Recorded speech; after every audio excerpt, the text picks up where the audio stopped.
All right, all right.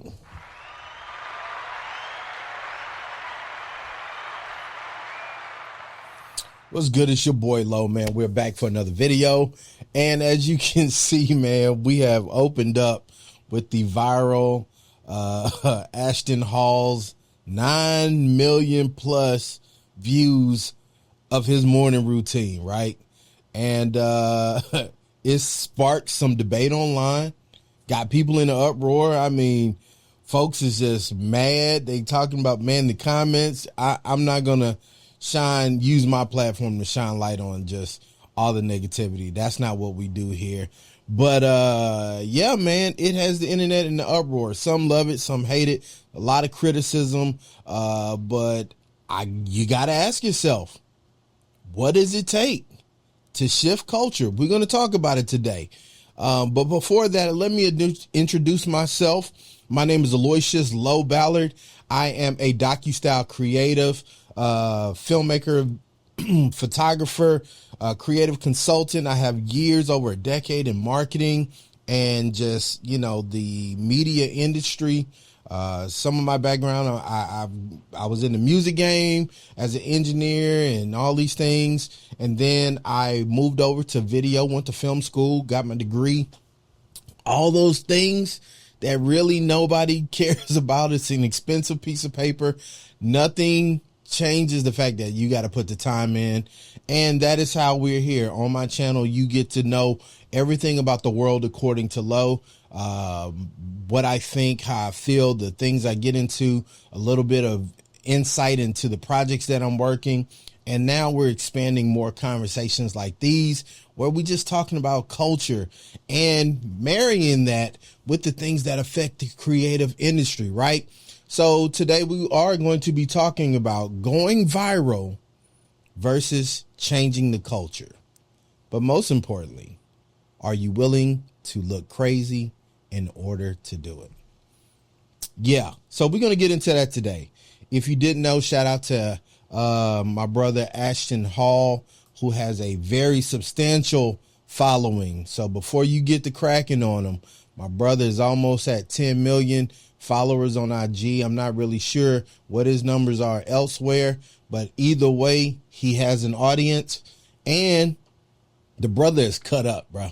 You can't take away from it. And I tell people all the time, there is a benefit to what they call pretty privilege. If you look like something, if you got a look, a vibe, people will pay attention to you. I mean, honestly, I remember in the days when I used to look like that, cut up. Yeah, man, never just had, everywhere you went, people was touching on you, talking about your muscles and da-da-da, I'm getting back to that. If you have a chance or you want to see what that's like, I have another channel called The Journey. And yeah, man, I'm taking this dad by, we packing it up, getting it out of here. And we getting back to that fitness life, that shape, cut. Anyway, let's get back to what we talking about. So going viral versus changing culture. And also, are you willing to look crazy in order to do it? Now, I got some points here that I want to talk to because y'all know I hate ranting and just going off the rails, although I still tend to do that at times. But most importantly, I want to start by talking about the crazy factor in viral content. Okay. Now, this is something I've noticed between people who tend to go viral often. Most viral moments do not start with an applause. Hear me out. When you think about the people that go viral, that do things that grabs instantly the attention of so many people, where they want to share it, they sending it to the besties, they sending it to the group chat, they talking about it. It starts with scrutiny and skepticism, right? Most people are going to be skeptical of what you're doing. Most people are going to scrutinize what you're doing. They're not going to show you love. That is not how it tends to start. Okay. Some people who criticize you today will be adopting the trends that you create tomorrow. I'm going to say that again. A lot of the people that criticize you today will be celebrating you tomorrow. Because a lot of times when people see something that makes an impact or makes them feel compelled to do something, right? They often don't realize, or they didn't expect you to evoke that type of emotional feeling or reaction from them, because content typically is something you don't know what you're going to experience. You just get on, and if you stay with it, you find yourself reacting to whatever that creative has thought of and put together for you. It's almost like letting the waiter order for you. How many times would you do that and still pay for it, right? A lot of us wouldn't. A lot of us wouldn't trust somebody else to order for you because we're very protective of the things that we ingest. That was a great analogy just there. That was off the dome. But I want to give you some examples, right? Let's talk about TikTok and dance challenges. Early TikTok dances were laughed at and people made fun of them. I can't believe they doing that. And now you see brands and celebrities investing millions into them. Hey, babe. Like all these, or like line dancing, like, you know what I'm saying? You seeing them brands have at their events playing these viral TikTok dances because they know they have impacts on the masses. But the person who came up with it had to believe that this was something worthwhile to put out for people to look at. You know how many people come up with choreography and choreograph content, and people laugh at it or say that's stupid, which is something I want you to keep in mind, because once again, is this a factor to go viral? Do you have to be okay looking crazy before you can see the results of your viral moment or your culture changing moment happen? That's what we're talking about today. I'll give you another example. MrBeast. MrBeast, when he first started on YouTube, I remember Jimmy was this, like, man, Jimmy was like the nerdy guy in your high school that just had a camera or was just doing whatever, filming whatever. But he started doing these over the top videos, filling the bathtub with Skittles, or like, you know, what's the little peanut foam things, like doing all these grandiose things, like trying to fit, like just different. Like Jimmy has done so many things. Like MrBeast has done so much stuff now. You can't really just name one thing. But people laughed at him. People thought he was crazy. Can't believe he's doing all that work for a YouTube video. That's what people majorly said. Why would you do all that for a YouTube video? Let's fast forward to today. If you turn on Prime, if you have Amazon Prime, you're going to see that same brother, Jimmy, MrBeast, games. Now, however you take it, I don't know if you have ever tried to get a show on a major platform like Amazon Prime, Apple TV, what's another one? Stars, Netflix. It is no easy feat. But that man did it. And he did it doing what he always was doing before, going over the top. I want to ask y'all a question as we go along, because I love being interactive. Comment below. Have you ever tried something new and felt crazy doing it at first, only to see it become mainstream later? I'm going to say that again. Comment below. Have you ever felt crazy at first doing something that ended up being mainstream later? All right, let's move on. We're going to talk about, because I can feel some of y'all right now, low. What's the difference between going viral and culture shift? We're going to talk about it. The difference between going viral and versus being a person who shifts culture primarily goes to the fact of virality is instant, whereas culture shift typically is a slow burn, or it is something that catches up later in the effect that you have made an impact. It's almost like when you drop a pebble in a still body of water, right? You hear you don't see the rock anymore, but then you see the ripples come out, right? Most of the time, being someone who shifts culture, you're credited later because people then wonder, where did this come from?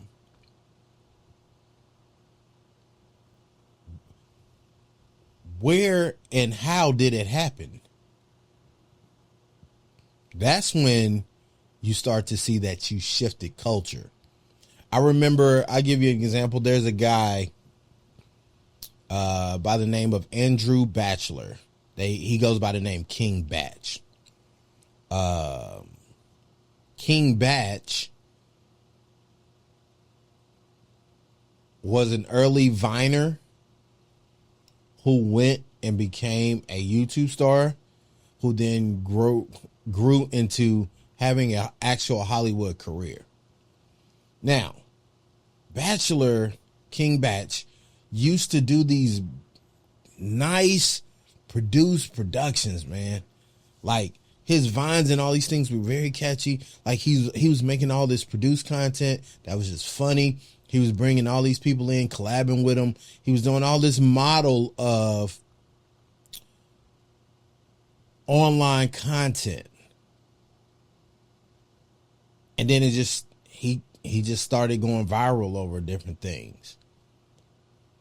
But it took off where YouTube people realized collaboration with other creatives literally would catapult your career. Like you could see long-term success by working with others. So then you started to see people do these meetups where everybody would spend the day or a block of hours. Hey, we're gonna shoot your content together. We'll help you. We'll hold the camera. We'll be in it. We'll play the roles, and then it'll be my turn, and then everybody gets to go, right?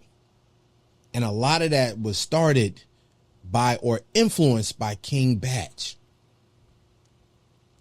But he didn't get the credit for a lot of that in the beginning. Batchelor, Andrew, right? Andrew Batchelor ended up getting credited later because other people said in their journey to success, oh man, what helped me get on was those early days where, we all met on King Batch's channel or his shoots, and we learned, he taught us, how to shoot with each other, and we shared gear, and he would hire a gaffer or he would hire, people to do the sound so the videos would look elevated, because back then they were fighting against like TV. Streaming platforms weren't even a thing yet.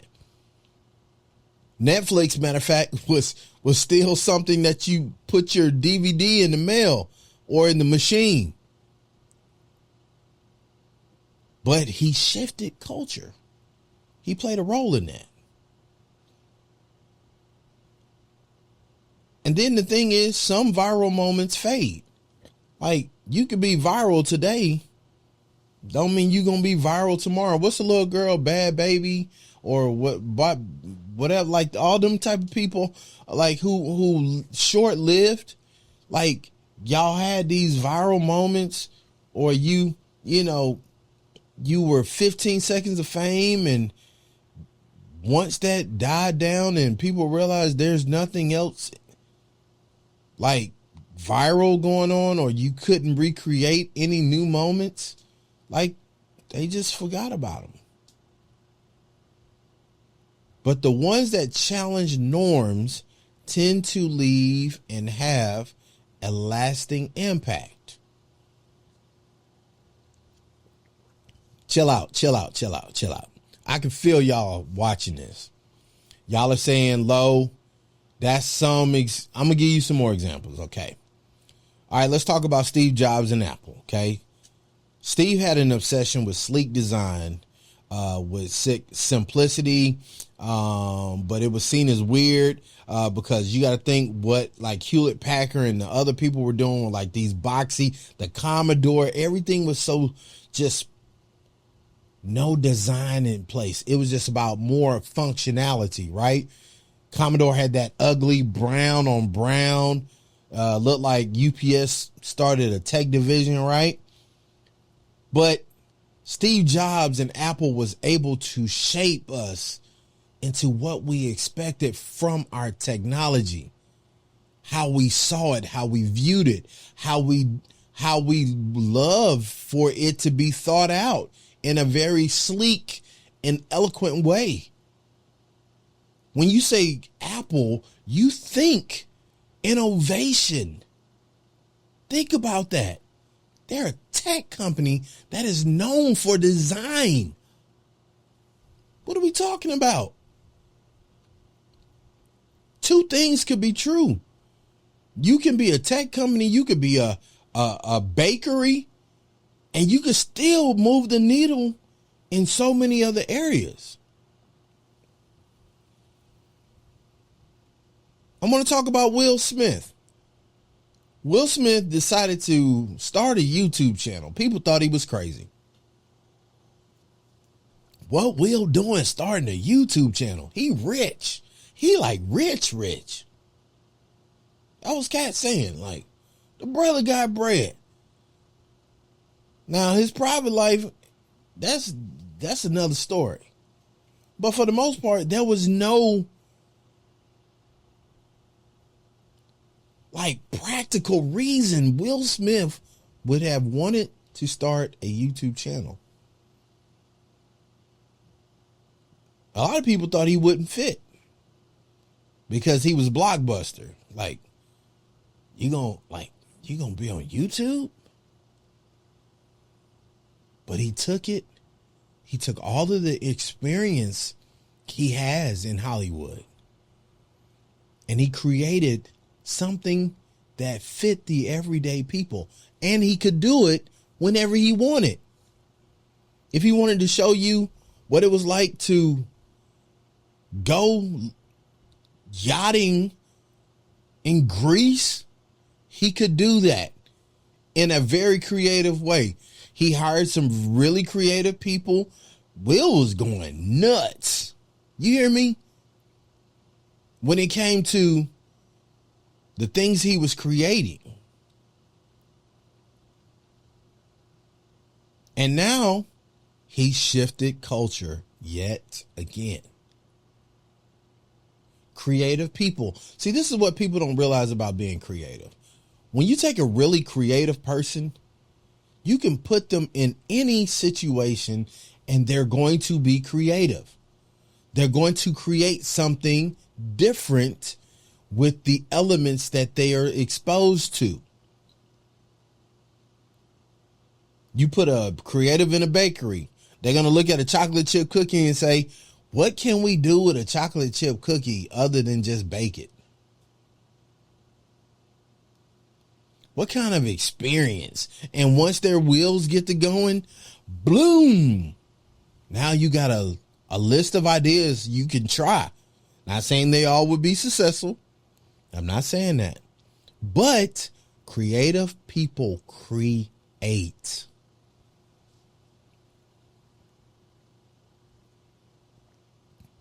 Here's something I want you to take with you. If your goal is to just go viral, you might burn out fast. I wrote this down because I want y'all to get this. But if your goal is to shift culture, you have to be ready for resistance. See, y'all ain't taking notes. I'm going to read this again because y'all need this is important for all of us. If you want to just go viral, if that is your goal, to just go viral, you probably going to burn out fast. But if you don't mind doing the work, sticking with it, being consistent, if your goal is to shift culture, then you have to be ready for resistance. Anytime there is a shift, I'm going to give you a geological example. When there is a shifting within the Earth's surface, honestly, we're seeing more frequently that this is happening, by the way. When the Earth's surface gets to shifting, there's this friction that happens called an earthquake. If the foundation of a structure begins to shift, there is a consequence to the structure itself, which is why before you can build a structure, there is something called a permit that you have to get. You have to get an inspection to receive the go-ahead to build further. Because if the foundation isn't there, if it is not solid, because foundations of anything isn't meant to shift. Think about what I'm saying.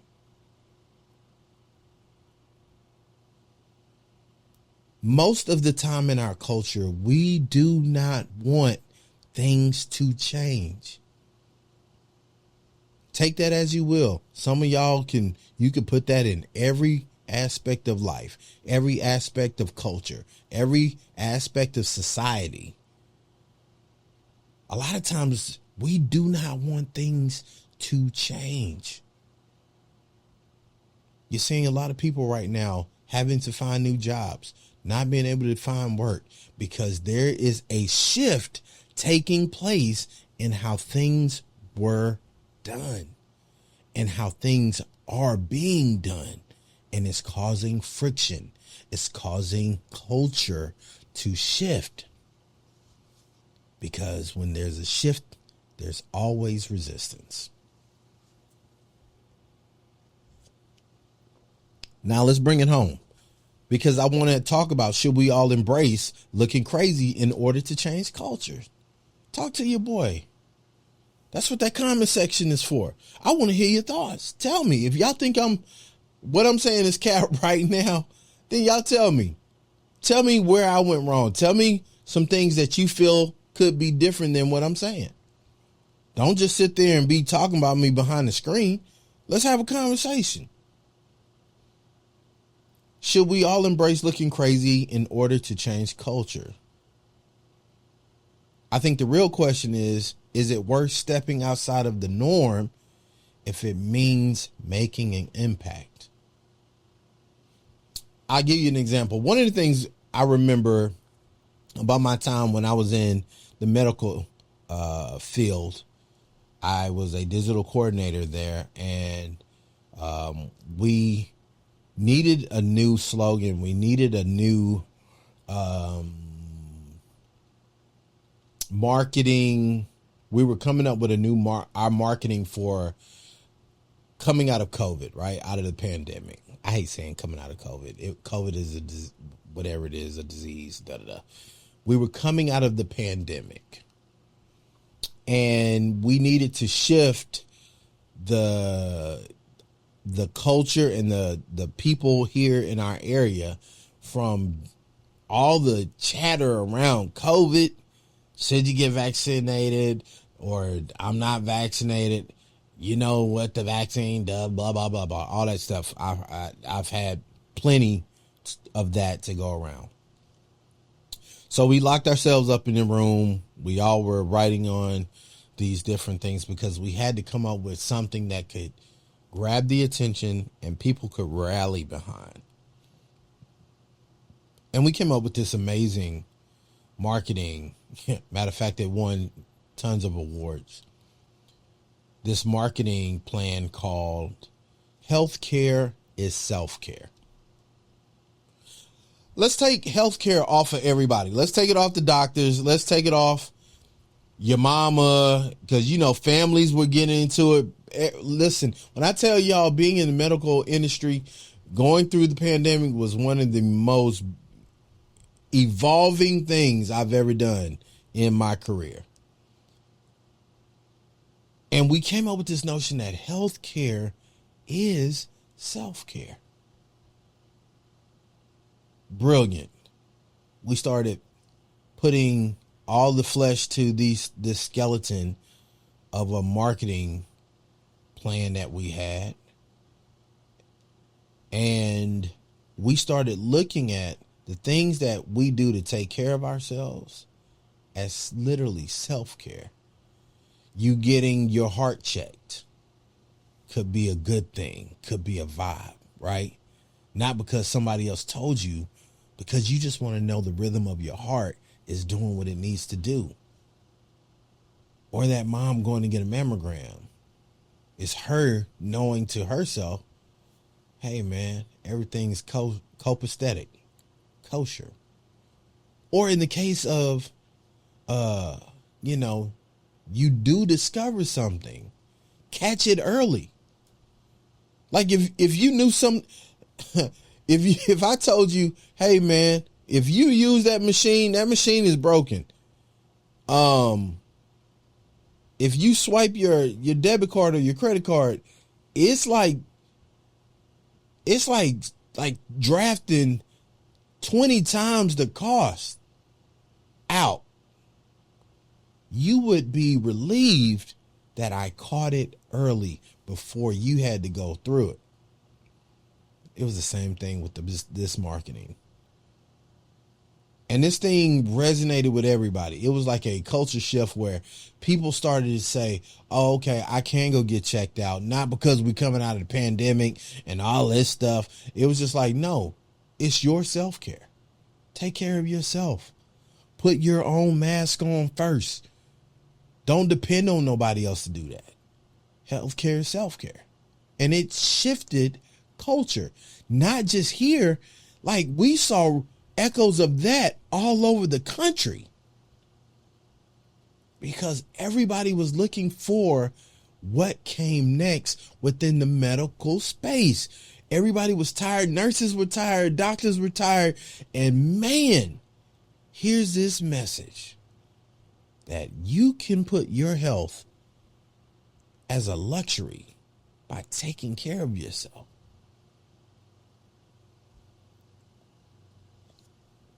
I played a role in it. I was a doctor, and I had this idea, you know, like what if a doctor you see this doctor jamming, right? You don't see the patient yet. And if I could find the video, I would play it for y'all.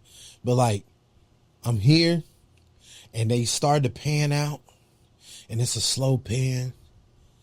But when you get out wide, you notice I'm actually listening to the heart of my patient.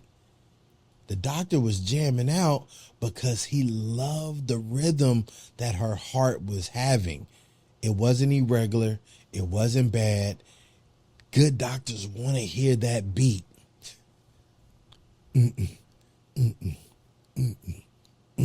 Right? I had to look crazy in order to do something that changed culture. I still can walk around today and people say, weren't you the guy that played that? People really think I'm a doctor. But it goes to show sometimes you got to look crazy in order to affect culture. I feel like we should embrace it. Sometimes you got to do the unthinkable to get a result that is not common. If you want to make an impact, you got to get outside of the norm, and you got to be okay with that.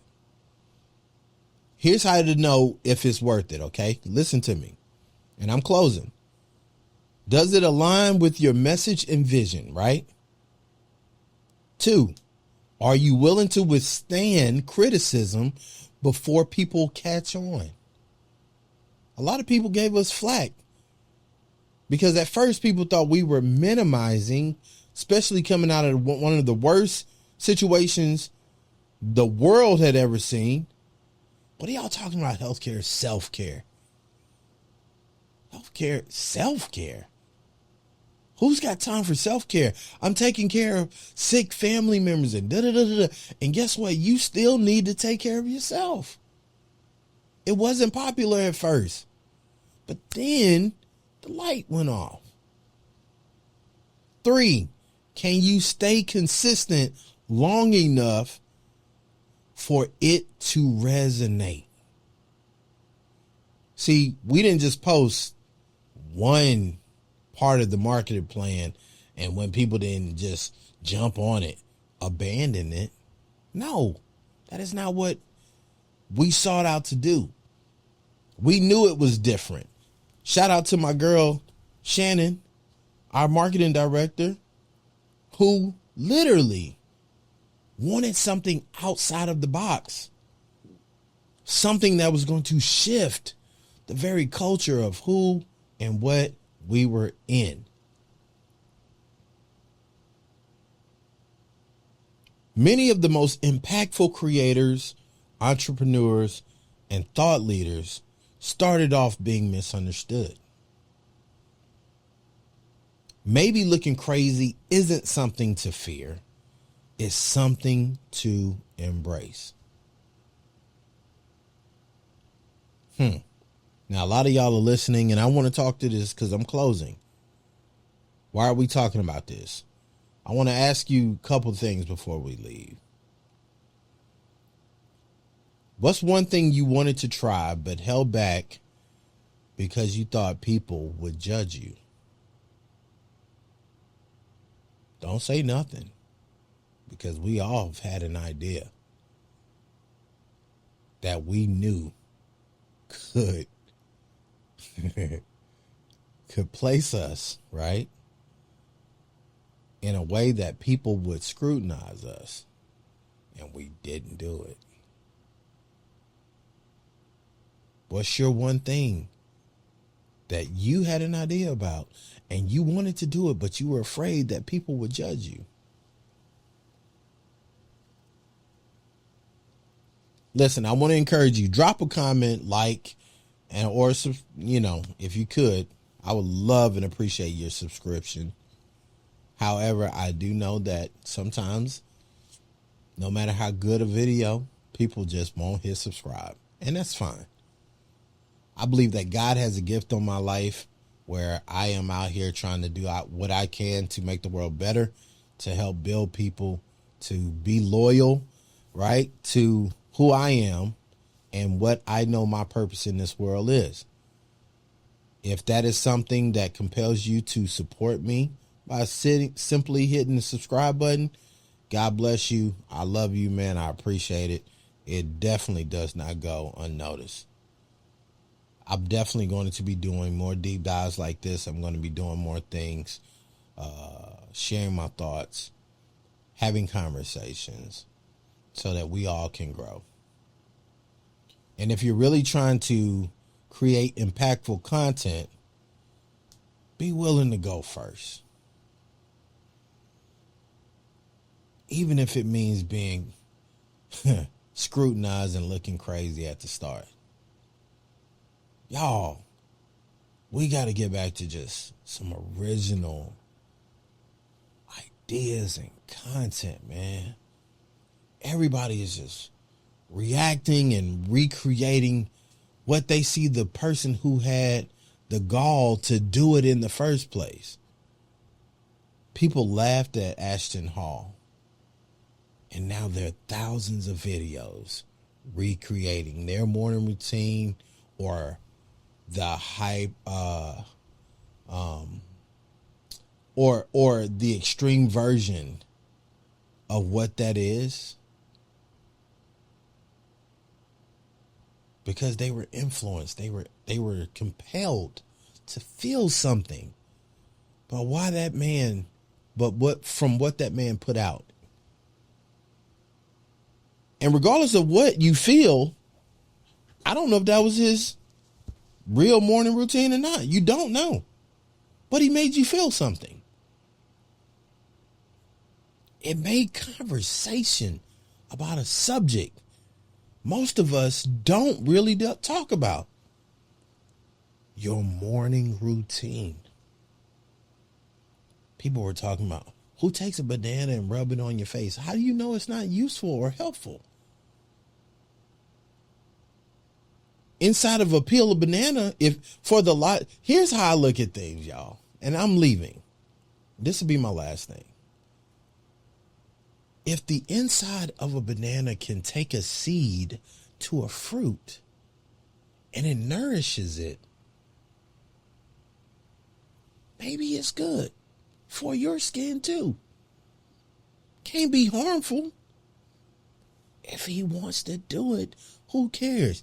People were talking about who puts water in a bowl of ice 3-4 times a day. What if he gets tired and that shocks his mind? What if it refreshes his body?